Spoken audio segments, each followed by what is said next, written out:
Assalamualaikum warahmatullahi wabarakatuh.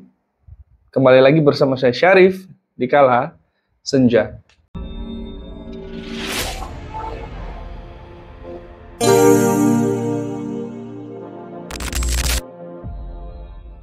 Oke teman-teman viewer dan subscriber di Kala Senja, kali ini saya kaku banget ya ngomongnya. Sorry. Ya, kali ini saya bakal ngebahas sebuah pertanyaan ya, bukan soal hal-hal gaib atau menyeramkan seperti sebelum-sebelumnya. Tapi hari ini saya pengen membahas sebuah komentar ya, dimana komentar ini pas saya baca agak menggelitik gitu loh. Lucu tapi penuh, ya kayaknya penting aja gitu Bu, harus dibahas gitu. Pertanyaannya ini, syarat kalau pengen jadi peruqyah kayak Mas Syarif tuh gimana? Ada pelatihannya nggak Mas? Jadi kalau pengen jadi peruqyah gitu, syaratnya kayak saya, ada pelatihannya nggak? Nah berarti kalau begitu nanya resep untuk jadi peruqyah kayak model saya gitu ya. Kalau bisa jangan kayak saya. Kalau saya peruqyah dagelan ya. Peruqyah yang banyak, ya anggap saya peruqyah gitu lah ya. Tapi saya sendiri menganggap diri saya itu sebagai dibilang peruqyah terlalu tinggi gitu, karena saya kalau meruqyah gitu kan nggak pernah pakai baju koko, pakai baju kayak ustadz gitu, nggak. Saya kalau meruqyah ya pakai kaos, kadang kaos band gitu kan, kayak ini kayak Dead Squad gitu, terus band-band metal gitu ya. Hampir kebanyakan pasien-pasien saya pun agak bingung, loh ini kok Mas Syarif penampilannya begini, kenapa nggak pakai bergaya ustadz? Tapi anggap itu sebagai suatu ciri khas saya, ciri khas untuk pribadi saya. Karena buat saya untuk bisa meruqyah itu nggak mesti jadi ustadz kok.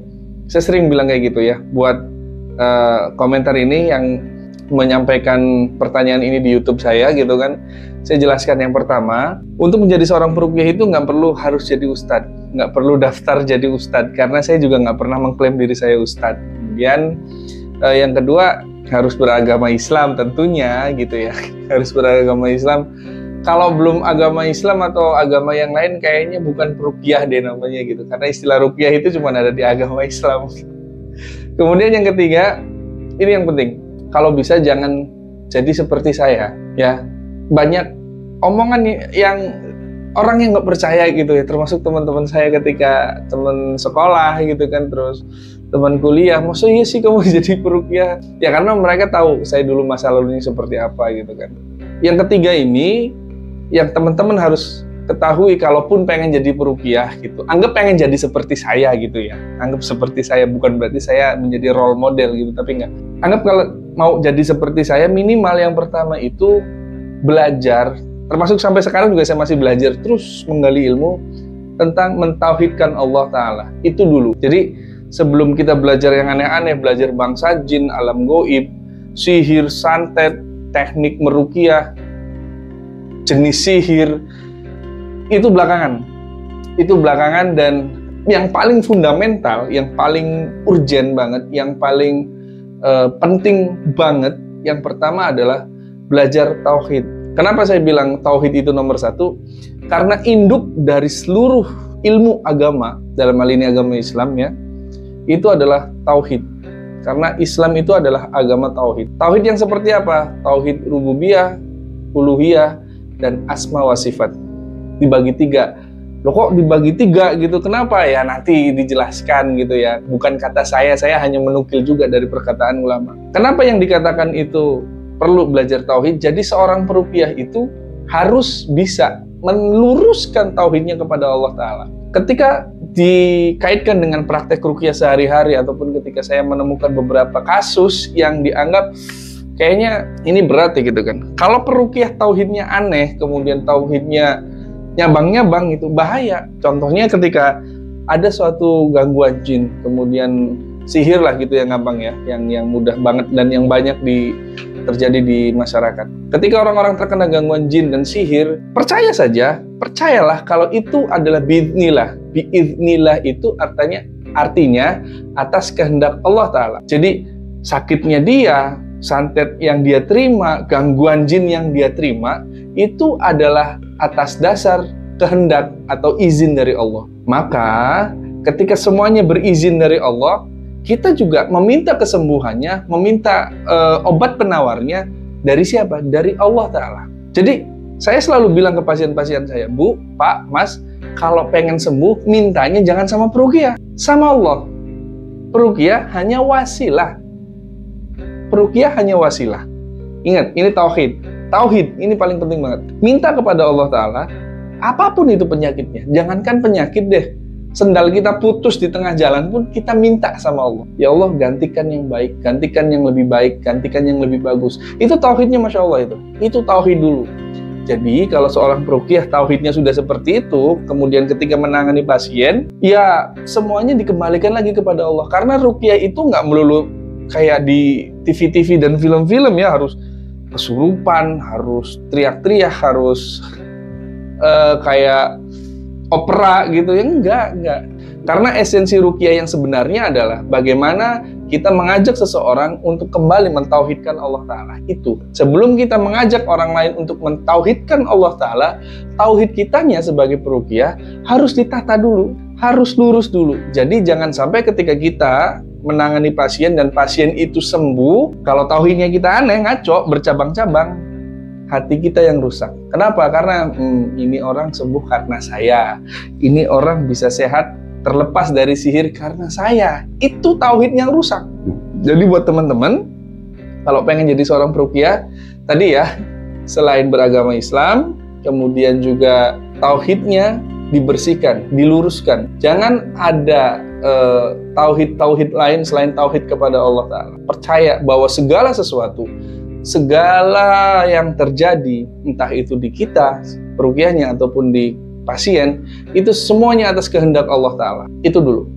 Nah, kemudian setelah tauhid kita lurus ya, apalagi yang harus kita kejar? Jelas, ilmu agama Islam. Karena ruqyah itu tidak melulu soal kesurupan. Ingat, ruqyah itu nggak melulu soal kesurupan.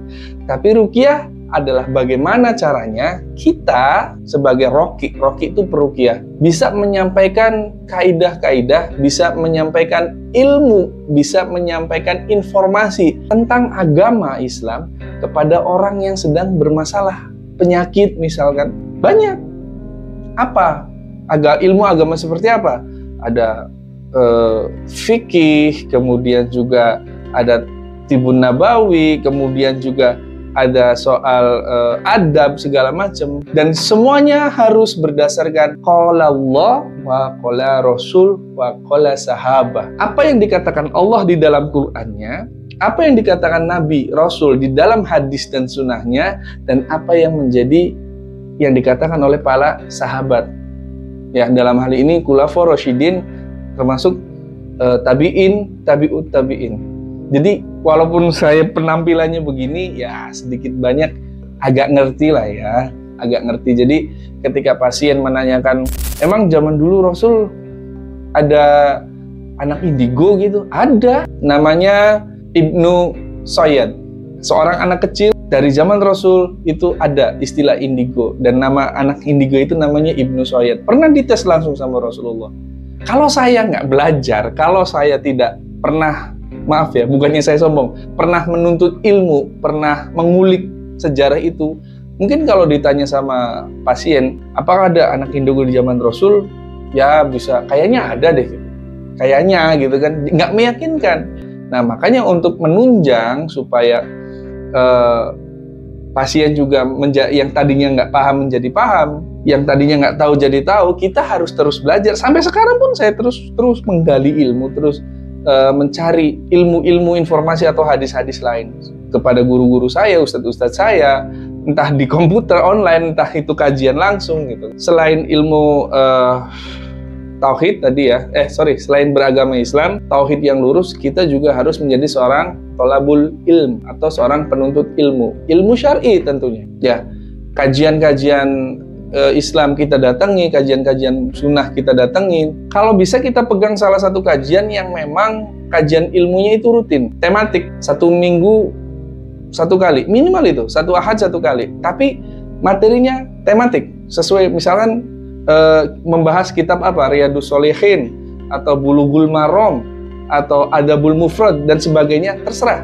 Yang penting kita harus memegang satu jadwal kajian yang tidak boleh kita lewatkan. Karena apa? Seminggu sekali kita juga sebagai seorang peruqyah perlu men-charge ilmu, men-charge hati kita, supaya apa? Hati kita tidak kosong, hati kita tidak gersang, dan hati kita terus disirami oleh air ilmu, ya istilahnya, supaya sejuk gitu kan, supaya terus bisa upgrade ya. Jadi kalau pengen menjadi seperti peruqyah, menjadi seorang peruqyah, apakah ada pelatihannya? Ya itu tadi, pelatihannya nggak mesti sama saya, nggak mesti sama peruqyah lain. Cukup subscribe di Kala Senja, cukup subscribe YouTube di Kala Senja, nanti banyak video-video ilmu kajian di situ insya Allah yang bisa saya bagi dan teman-teman yang lain bagi. Bahkan teman-teman juga bisa ambil ilmu, contohnya dari Ustadz Muhammad Faizar hafizahullah ta'ala. Beliau Masya Allah salah satu Ustadz yang jadi role model untuk pengembangan ilmu ruqyah syariah saya, dan juga ada Ustadz Nuruddin Al-Indonesi, kemudian juga ada Ustadz Sunan Salahuddin Al-Sasaki, yang dari Arab ada Syekh Wahid Abdus Salam Bali, kemudian yang dari Mesir ada Syekh Sa'ad Said Ahmad Abduh. Banyak ya. Tapi setelah kita tauhidnya lurus, memurnikan tauhid kita, kemudian juga kita memiliki kajian rutin, ilmu yang kita dapatkan dari kitab-kitab lain. Apakah itu penting? Penting banget. Nah itu sudah ya. Kemudian apa selanjutnya? Tahsin kita. Tahsin itu apa? Lafal pengucapan kita. Jadi seorang peruqyah juga harus terus memperbaiki kualitas bacaan Al-Quran kita. Jadi jangan sampai nanti ketika membaca ayat ruqyah diketawain sama jin. Ya, soalnya saya lihat beberapa tuh ada kayak gitu.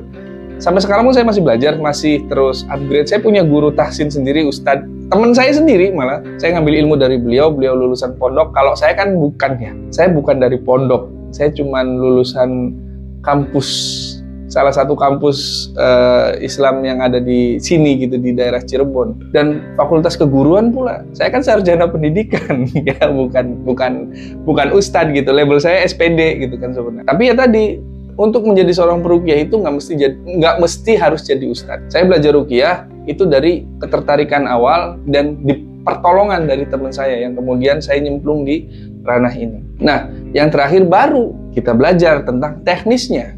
Setelah tauhid kita lurus, kemudian juga kita memiliki ilmu tentang yang lain, ilmu tentang hadis misalnya, mustalahul hadis, kemudian juga ada ilmu tentang manhaj gitu kan.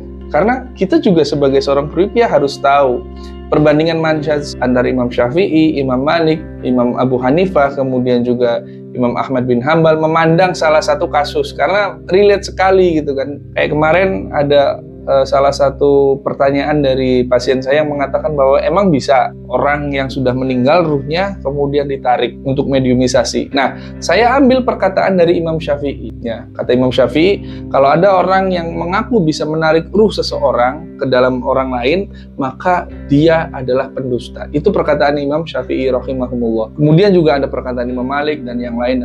Jadi untuk jadi seorang peruqyah tadi nggak mesti harus jadi ustadz. Walaupun saya bukan ustadz, saya nggak pernah daftar jadi ustadz. Yang penting kita punya kemauan, dan yang penting kita juga harus bisa terus upgrade tentang kajian-kajian Islam, kajian-kajian yang bukan, ngaji kuping gitu istilahnya. Ngaji kuping itu gimana ya? Kayak kita datang ke pengajian terus diem, bengong aja gitu kan, bengong. Pas pulang nggak tahu apa yang nggak didapat, kita nggak tahu. Nah makanya kata ustadz saya, beliau menyampaikan kalau kita datang ke kajian ilmu, catat ilmunya. Kalau kata Rasul, datang ke kajian atau ke taman-taman surga dalam ini kajian ilmu ya, majelis ilmu, itu harus catat. Jadi mengikat ilmu istilahnya. Makanya saya sampai sekarang catatan saya banyak coret-coretan itu. Makanya saya bikin buku. Nah, buku yang saya karang, bukunya yang ini masih ada kayaknya sih ya. Nanti teman-teman kalau mau boleh pesen ya, tapi PO lagi, POJ cetakan kedua. Alhamdulillah cetakan pertama sudah habis, sekalian promosi, nggak apa-apa, YouTube saya, terserah dong ya gitu kan.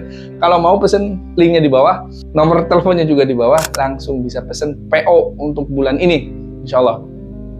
Jadi buku-buku yang sudah megang buku saya, subscriber dan viewer, mungkin bisa tahu seperti apa pembahasan buku Seluk-Beluk Alam Gaib. Nah, buku Seluk-Beluk Alam Gaib itu saya rancang, saya bikin sesuai dengan ilmu yang saya catat di kajian, kemudian juga ilmu yang saya dapatkan dari ustadz-ustadz yang tadi yang saya sebutkan, Ustadz Muhammad Faizar, Ustadz Nuruddin, dan sebagainya. Ditambah lagi dari penelitian, tanda kutip ya, saya meneliti sendiri karena ruqyah ranahnya tajribiyah, eksperimental, jadi boleh gitu kan, selagi tidak mengandung kesyirikan dan melanggar syariat. Jadi ada banyak semua di situ, ada sekitar 900 lembar. Barangkali teman-teman belum mendapatkan bukunya, bisa lewat nomor di bawah ini ya, nanti bisa langsung. Itu nomor saya pribadi, bukan nomor admin. Saya nggak pakai adminan karena saya bukan yayasan, saya bukan artis, saya bukan ustadz artis atau peruqyah artis. No, saya Syarif, saya peruqyah biasa aja gitu kan. Malah sebenarnya saya minder kalau dibilang peruqyah, malu. Karena kalau labelnya peruqyah itu minimal ya di mata saya itu kayak Ustadz Nuruddin gitu, Masya Allah beliau ilmunya tinggi sekali, bisa membedah dari sudut pandang ini, dari sudut pandang psikologis dan sebagainya. Kemudian ada Ustadz Muhammad Faizar gitu, Masya Allah beliau S2 dan lulusan Gontor, lulusan Mesir. Wah, saya apalah gitu, Syarif mah cuman ya sebutiran debu gitu. Tapi nggak apa-apa, saya senang aja berbagi, saya langsung eksekusi dan beginilah saya gitu. Oke, tadi berapa poin tuh? Agama Islam, tauhidnya harus bersih, lurus, kemudian memiliki kajian ilmu, belajar tahsin atau belajar memperbaiki bacaan Al-Quran. Nah yang terakhir nih, sering-sering baca buku, sering-sering baca kitab, sering-sering baca buku.